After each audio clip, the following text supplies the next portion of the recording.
Welcome to this module called Unleashing Your Power Through Emotional Vulnerability. Emotional vulnerability is part of the art of letting go, being in the flow, having true freedom. Vulnerability expands your world immensely. Being vulnerable means you are flexible, you have the capacity to handle a lot more, and you are unlimited. On the other hand, when you are invulnerable, you tend to stay within your comfort zone, confined by your fears, prejudices, defenses, and so on. But when you are vulnerable, you knock the walls down and you become infinite. The rewards of vulnerability are immeasurable.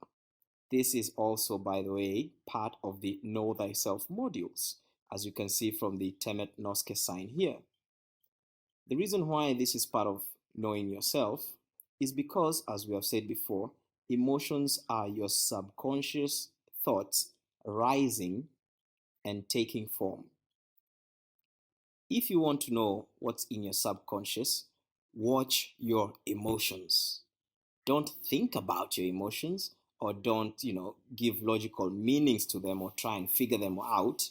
Just watch them. Pure awareness. So when you allow your emotions to arise without obstruction of any kind, you allow yourself to know yourself.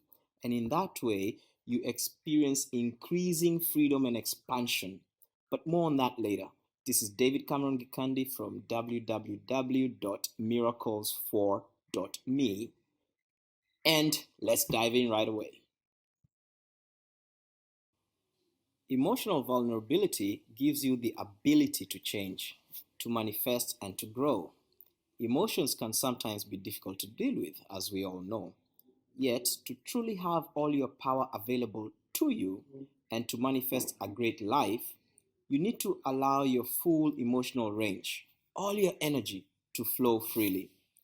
It is impossible for you to drop the painful lies that you tell yourself, the suffering, the illusions, the false beliefs.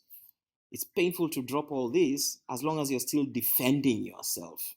As long as you're afraid of getting hurt by the unknown and the new, as long as you're afraid of change, as long as, all the emotional wounds, you don't want to heal them or deal with them, and so on, you might as well forget about dropping illusions. You have to be willing to be vulnerable, to feel hurt if necessary by this process. We talked about pain versus suffering when we looked at the module on the undefeated mind. So remember that. Remember what we said about pain and suffering? What we are talking about here is related to that. Furthermore, it is difficult to truly practice acceptance and allowance, which is the opposite of resistance, and attachment, without understanding and embracing vulnerability. And as we all know by now, what you resist persists. The biggest, most commonly accepted myth about vulnerability is that it is a weakness. And this is a most dangerous myth. I'm sure you understand what I'm saying here. In our society, we tend to glorify being the tough guy, macho. Our society actually discourages us from being vulnerable.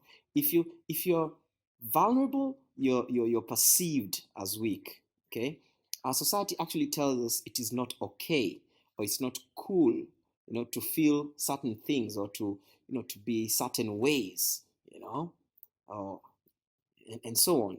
But this is terrible advice. It's terrible, terrible advice. If you want to bloom, you have to allow your full range of emotions to flow. You have to be vulnerable.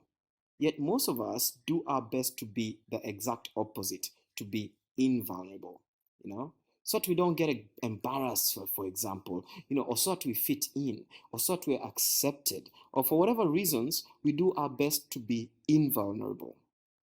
While what we really need to be is to be vulnerable.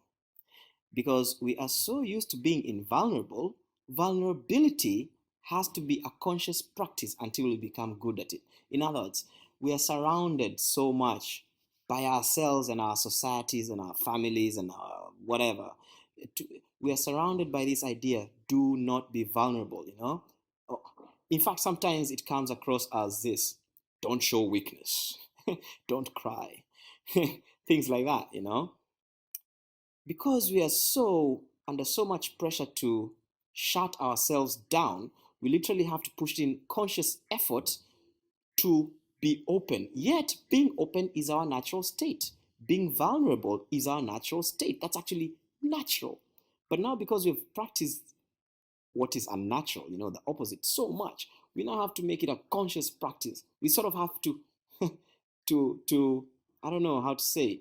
How do I, this is what I'm trying to say. Vulnerability is actually our natural state. We simply learned invulnerability. Now it is time to unlearn invulnerability and embrace vulnerability. But once you get the hang of it, you'll actually love it all. So, this module, by the way, is structured largely based on a book called The Gifts of Imperfection by Brene Brown. The Gifts of Imperfection by Brene Brown.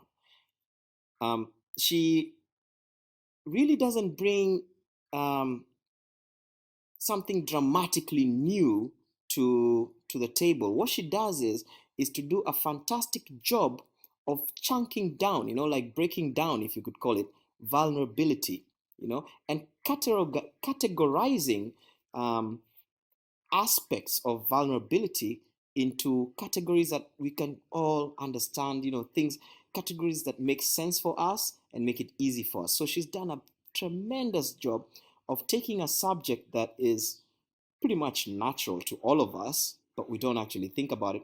And she's done a beautiful job of putting it into nice categories so that we can all understand it better. So, or rather, so that we can remember it better.